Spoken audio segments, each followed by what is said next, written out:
प्रिय मित्रों, भविष्य दर्शन चैनल में आपका हार्दिक स्वागत है।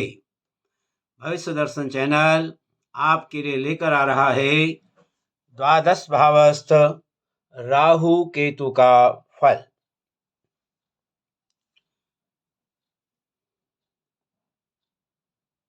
आज इसी संदर्भ में हम बात करते हैं द्वितीय भाव में राहु और केतु के फल पर। प्रिय मित्रों, कुंडली का यह दूसरा भाव जातक के लिए महत्वपूर्ण है। इसे धन भाव भी कहा जाता है।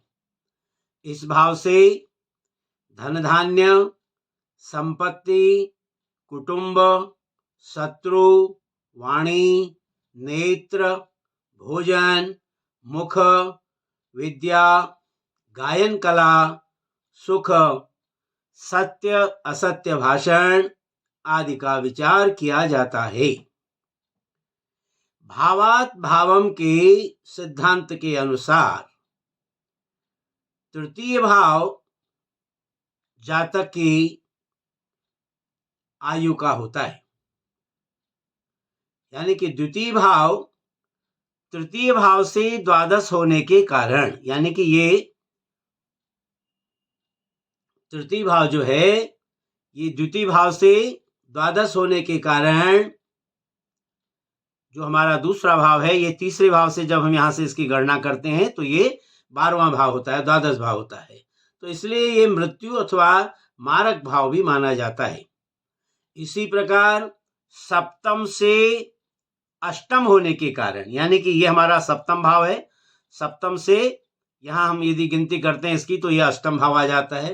तो सप्तम से अष्टम भाव होने के कारण भी यह पत्नी की मृत्यु का विचार भी इसी भाव से किया जाता है, क्योंकि सप्तम भाव जो है हमारा पत्नी का भाव है और इस भाव का कारक ग्रह है गुरु। द्वितीय भाव के जो कारक ग्रह हैं वो गुरु हैं। तो विभिन्न लग्नों की कुंडलियों में हम जब देखते हैं तो लग्न राशि से जो दूसरी हमारी जो राशि है ये द्वितीय भाव होती है। जैसे यदि मेष लग्न हो तो दूसरे में वृषभ आ गया, और मकर लग्न हो तो दूसरे में जो है कुंभ राशि हो जाती है। तो भावेश के रूप में भी जो है द्वितीय भाव के स्वामी को जो है शुभाशुभता के आधार पर तटस्थ माना जाता है। तो आज अब इस संदर्भ में हम बात करते हैं द्वितीय भाव में जब राहु और केतु की स्थिति होती है कुंडली में, तो किस प्रकार का ये प्रभाव जातक के जीवन में डालते हैं। अब सबसे पहले बात करते हैं द्वितीय भाव में राहु की स्थिति पर। राहु की स्थिति द्वितीय भाव में शुभ नहीं मानी जाती है। जिस जातक की कुंडली में राहु द्वितीय भाव में हो वह अल्प संततिवान, कुटुंब और परिवार के सुख से हीन, कटुभाषी, धनहीन, भ्रमणशील, पुत्र से चिंताग्रस्त तथा कठोर स्वभाव का होता है। प्रायः ऐसा देखा गया है कि ऐसा जातक स्वार्थपरायण होता है। राहु की तामसी प्रवृत्ति होने से ऐसा जातक प्रायः मांसाहारी व मदिरा सेवक तो होता ही है, अपितु भोजन में खाद्य व अखाद्य पदार्थों का भी ध्यान नहीं रखता। ऐसे जातकों का व्यवसाय भी मांस, मछली, चमड़ा, नाखून आदि के क्रय विक्रय से संबंधित होता है। ये जातक अपने गृह स्थान की अपेक्षा परदेश में ही अपनी जीविका में सफल होते हैं। जीविकोपार्जन में भारी बाधाएं इनकी उपस्थित होती हैं और ऐसा देखा गया है प्रायः कि इन जातकों को चोरी करने से लाभ होता है। ये तो रहा सामान्य फल द्वितीय भाव में राहु का। अब कुछ विशेष बातें हैं कि यदि राहु पापयुक्त हो, द्वितीय भाव में राहु हो और वो पाप युक्त हो तो जातक के होंठ में चिन्ह होते हैं तथा उसकी जो वाणी है वो अत्यंत कटु एवं व्यंग्यात्मक हो जाती है। ऐसे जातक का धन नष्ट हो जाता है और वह राजदंड का भागी होता है। अब दूसरी बात है मिथुन, कन्या व कुंभ राशियों में यहाँ पर यदि राहु हो तो ऐसा राहु प्रायः अच्छे फलों को देने वाला होता है। यदि द्वितीय भाव में सिंह राशिस्थ राहु हो, यहाँ पे सिंह राशि हो यानी कि कर्क लग्न हो और सिंह राशि द्वितीय भाव में हो गई, तो यहाँ पर यदि सिंह राशि में राहु बैठा हो तो वह जातक को निर्जन स्थान में गड़ा हुआ धन प्राप्त होता है। और यदि द्वितीय भाव में स्त्री राशि हो, जैसे यहाँ पर कर्क राशि हो गई तो स्त्री राशि है, तो यहाँ पर जो है स्त्री राशि यदि हो तो जातक को पैतृक संपत्ति भी मिलती है। परंतु पुरुष राशि होने पर, जैसे मान लो यहाँ पर सिंह राशि हो गई, ये पुरुष राशि है, तो पुरुष राशि होने पर जातक पैतृक संपत्ति से वंचित हो जाता है। तो धन भावस्थ राहु से जातक को बिना कमाया हुआ धन प्राप्त होता है। यदि यहाँ पर राहु, यहाँ धन भाव में राहु बैठा हुआ हो तो जातक जो है, ऐसा जातक बिना कमाया हुआ धन ऐसे जातक को प्राप्त हो जाता है। ये तो रही राहु की बात। अब हम बात करते हैं द्वितीय भाव में स्थित केतु की।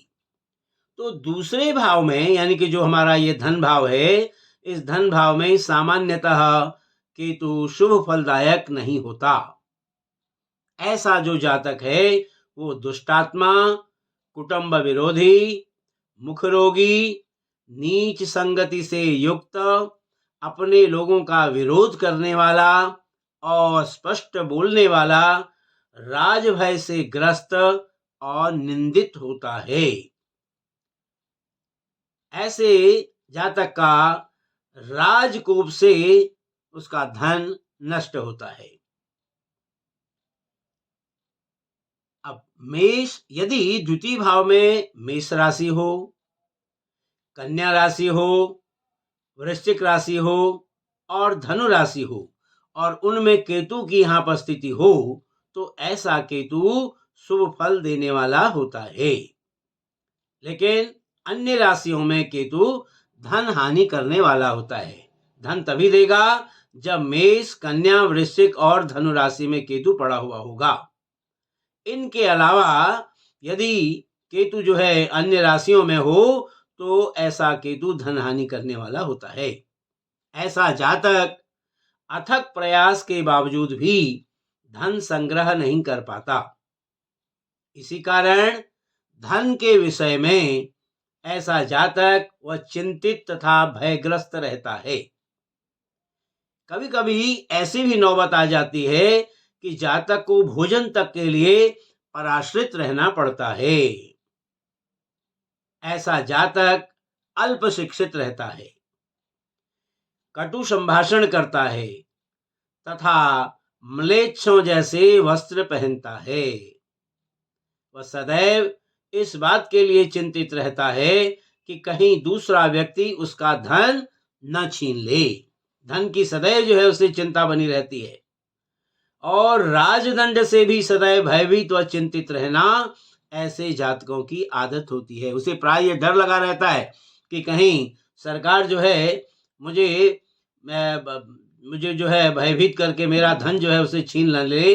ऐसा भय जो हमेशा वो बना रहता है उसके अंदर और उसी से जो है वो चिंताग्रस्त रहता है।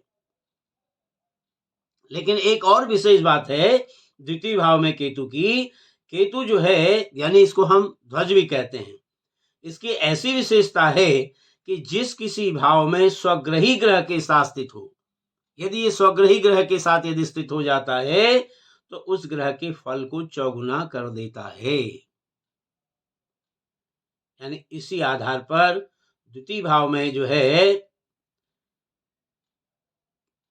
यानी धनेश के साथ यदि केतु हो, मान लो हमारा यहाँ पर मेष लग्न है और द्वितीय भाव में वृषभ राशि हुई, और वृषभ राशि का स्वामी है शुक्र, यानी कि धनेश जो है यदि शुक्र है, शुक्र के साथ यहाँ पर केतु विराजमान हो जाए तो वह जातक को अतुल धन संपत्ति प्राप्त यानी कि प्रदान कराता है।